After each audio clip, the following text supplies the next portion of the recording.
গভীর জঙ্গল, দুপুরবেলা। গোপাল মনের সুখে কুড়াল দিয়ে শুকনো কাঠ কাটছে। তার কপালে ঘাম ঝরছে। উফ, আজ যা কাঠ কাটলাম, বাজারে বেচতে পারলে দুদিনের চালডাল হয়ে যাবে। এবার একটু গাছের তলায় বসে জিরিয়ে নিই। গোপাল একটা বড় বটগাছের নিচে বসে তার বাড়ি থেকে আনা টিফিন ক্যারিয়ার খোলে। তাতে দুটো শুকনো রুটি আর একটু আলু ভর্তা খেতে থাকে।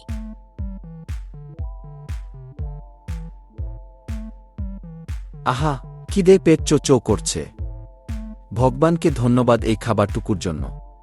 হঠাৎ গাছের উপর থেকে একটা অদ্ভুত শব্দ হয়, হি হি হি।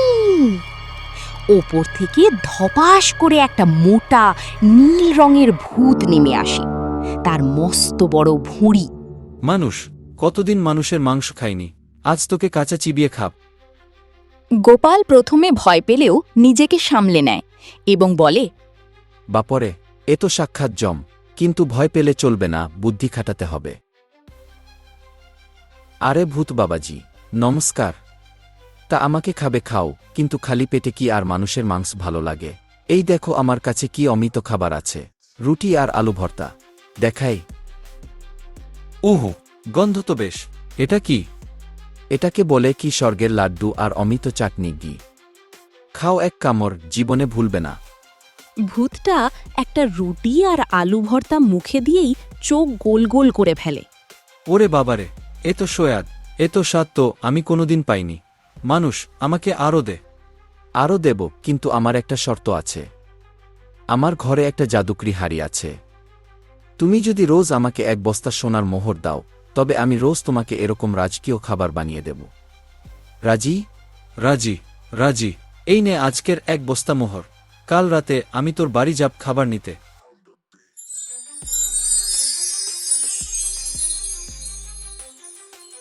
ভোদর ভূত আবার হাওয়াতে মিলিয়ে যায়, আর গোপাল মোহরের বস্তা নিয়ে বাড়ির দিকে রওনা দেয়। গোপাল বাড়ি ফিরে বউকে সব জানায়। দুজনে মিলে এক বস্তা মোহর দেখে খুশিতে নাচতে থাকে। কিন্তু পরদিনই ভূত আসার কথা ভেবে চিন্তায় পড়ে। ওগো, ভূতটা তো লোভী। রোজ রোজ খাবার দিলে ও একদিন আমাদের পুরো বাড়িটাই খেয়ে ফেলবে। ওকে একটা উচিত শিক্ষা দিতে হবে। হ্যাঁ, আমিও তাই ভাবছি। ভূতটাকে এমন ধোঁকা দিতে হবে যাতে ও আর এমুখ না হয়। এক কাজ করা যাক। পরের দিন মাঝরাতে ভোঁদর ভূত আগমন হল।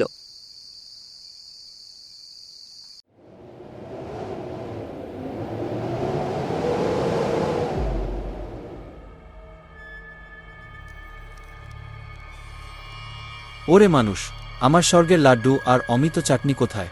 তাড়াতাড়ি দে, নইলে তোদের দুজনকে চিবিয়ে খাব। আরে ভূত বাবাজি, বসো বসো। খাবার তো তৈরি। তবে আজকে স্পেশাল আইটেম বানিয়েছি, অগ্নিগোলক আর মহাজাগতিক চাটনি ঘি।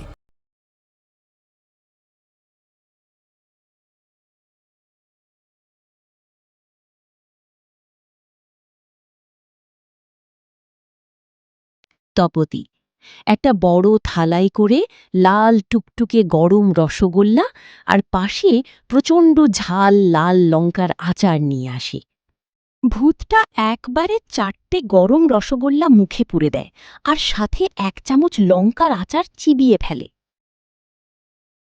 ভূতের কান দিয়ে ধোঁয়া বেরোতে থাকে। সে আহ আহ করে লাফাতে শুরু করে।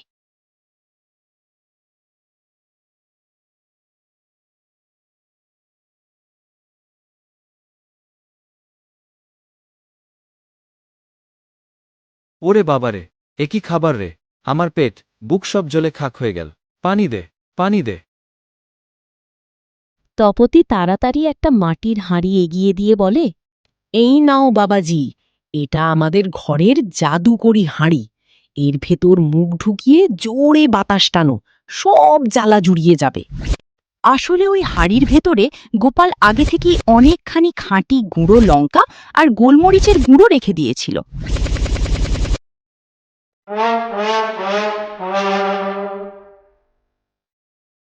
ওরে বাবারে, মরে গেলাম রে!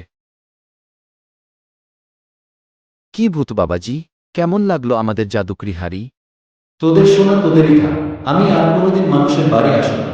তোরা মানুষ নস, তোরা ভূতেরও ভূতটা উড়ে পালিয়ে যায়। গোপাল আর তার বউ একে অপরের হাত ধরে হাসতে থাকে।